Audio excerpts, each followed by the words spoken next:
In the year 1206, while Europe was stumbling through the Dark Ages, one man in Mesopotamia was building machines that wouldn't be seen again for 800 years. Robots, programmable machines, automated systems. We think these are modern inventions, but this man, Al-Jazari, built them all in the year 1206. His name was Ismail al-Jazari, and his inventions were so advanced, modern engineers still can't figure out how he did some of them. Without electricity, without computers, without modern tools, just his genius and bronze. He documented everything in one book, the Book of Knowledge of Ingenious Mechanical Devices.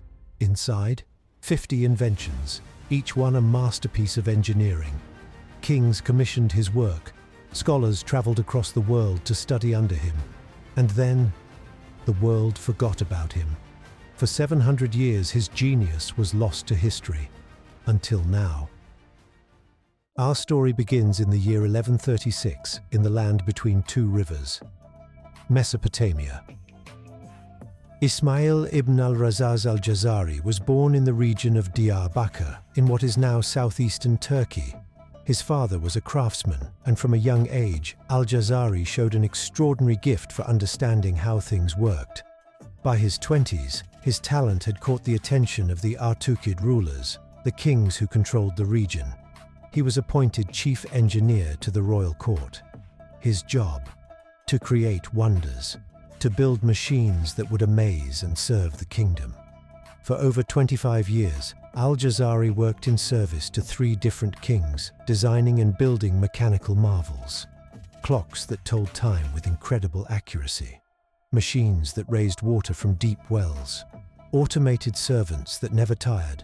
And in the year 1206, he compiled everything into one extraordinary book, Kitab fi ma'rifat al-hiyal al-handasiyya, the Book of Knowledge of Ingenious Mechanical Devices. This wasn't just a book, it was a blueprint for the future. Inside, Al-Jazari didn't just describe his inventions. He explained exactly how to build them, with measurements, materials, and instructions. He wanted these machines to be recreated, to survive, to teach future generations. This book became his legacy, and what a legacy it was. But before we dive into the inventions themselves, we need to understand why they were so revolutionary. In 1206, most of the world was using basic tools, simple machines, manual labor. Al-Jazari was working on a completely different level. He understood principles of engineering that wouldn't be discovered in Europe for centuries.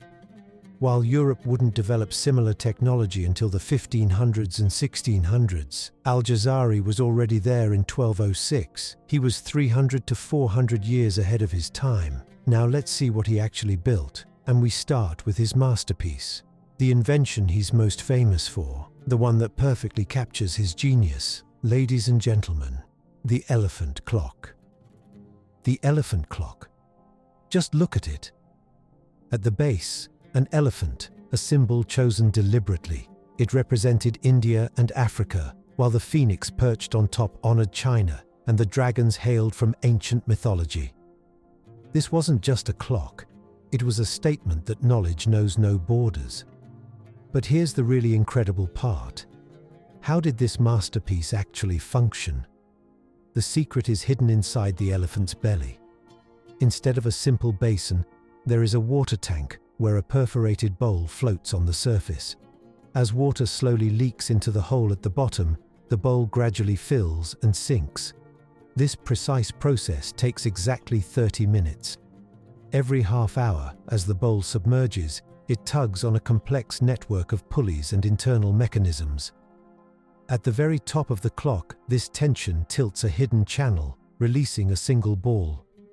The result is a symphony of motion. As the ball is freed, the phoenix begins to spin and the hour indicator advances. The ball then rolls through the clock, dropping from the beak of a falcon and into the mouth of a tilting serpent. This movement triggers a cymbal to strike, while the elephant's driver, the mahout, beats his drum in rhythm. All of this, happening in perfect coordination, powered by nothing but water and gravity, Imagine seeing this in the year 1206. It would seem like magic. Today, replicas of the elephant clock exist in museums around the world, and they still work. But what makes this truly remarkable isn't just that it worked, it's how Al-Jazari designed it. He utilized modular design, separate systems working in harmony. If one part failed, you could replace just that component without rebuilding the entire machine. This is the same principle used in modern engineering, conceived in 1206 without computers or software, just his mind and his hands. The elephant clock was a masterpiece, but it was just one of 50 inventions. Let's look at some of the others. Because the elephant clock, that was just the beginning. The castle clock, an astronomical marvel. It displayed the zodiac, tracked the sun and moon's positions, and told time to the minute. Every hour, doors would open, revealing automated musicians. But the clocks, those weren't even his most impressive work. He built automated servants, robots that served drinks at royal parties. They had reservoirs inside their bodies, tubes for pouring, and mechanical arms that moved. They could refill themselves and serve drinks all night. Sound familiar? We're just now building robots that do this, 800 years later. 800 years.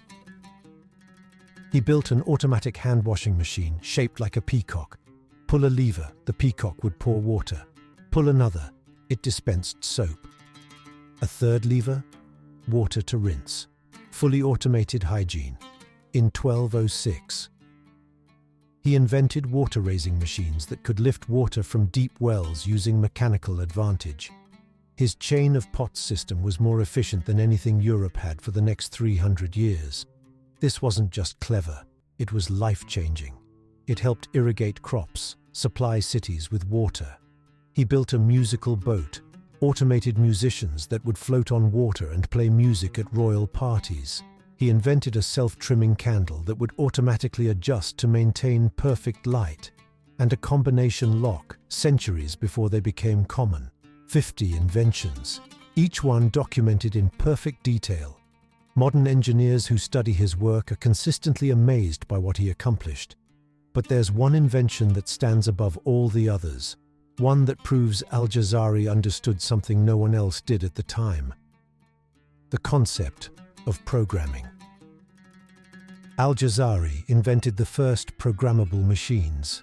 Let that sink in. Programmable.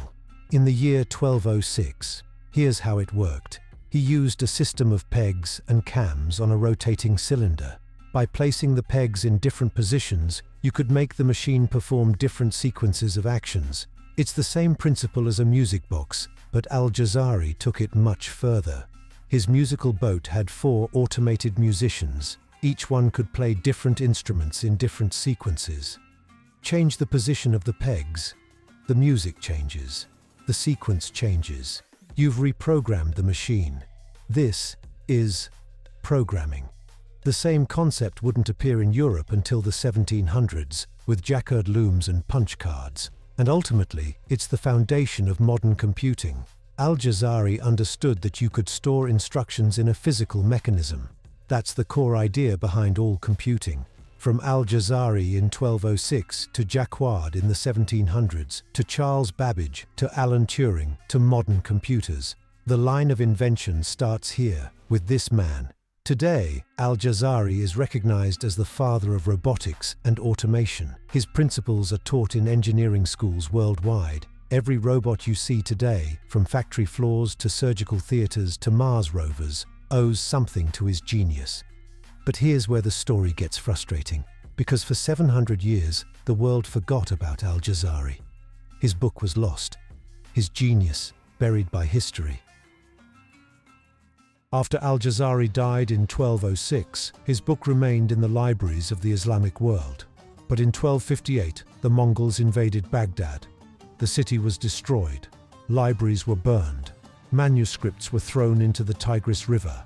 It said the water ran black with ink for days, centuries of knowledge lost in days. But Al-Jazari's book survived. copies had been made, spread across the Islamic world.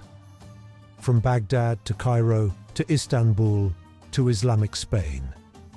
And then, in the 1400s and 1500s, something interesting happened in Europe. Scholars like Leonardo da Vinci began encountering these Islamic manuscripts, and they were stunned. Many of da Vinci's famous mechanical designs show clear influence from al-Jazari's work, his water-raising machines, his gear systems, even some of his automata. The Islamic Golden Age's knowledge flowed into Europe, helping spark the Renaissance. But here's the problem. Europe got the credit. The history books talked about European genius. Al-Jazari's name was forgotten, his book gathering dust in archives, for 700 years, until now. In the 20th century, historians and engineers began seriously studying al-Jazari's work again, and they were shocked. This wasn't just advanced for 1206. Some of it is impressive even by today's standards. More people are learning his name. His story is being told. Museums around the world now feature his inventions. Universities teach his work. And young engineers from the Middle East and beyond can look at his work and feel proud. Because genius isn't limited to one place, one time, or one culture. Throughout history, brilliant minds have existed everywhere. We just need to tell their stories. Every time a robot builds a car, every time an automated system saves a life in surgery, every time a machine explores another planet, we're using principles that al-Jazari pioneered 800 years ago. He was just one man, with no formal training, no modern tools, just curiosity and genius. He documented everything because he wanted his knowledge to survive, to teach, to inspire. And 800 years later, it still does. So remember his name, Al-Jazari, the genius who built robots 800 years before Tesla, the father of robotics, the master of automation, and the man who proved that genius knows no borders, no limits, and no expiration date. If this story amazed you, share it. Subscribe for more stories of forgotten geniuses, because history has so many more heroes we've never heard of. You won't find this anywhere else. Books to watch. Subscribe now.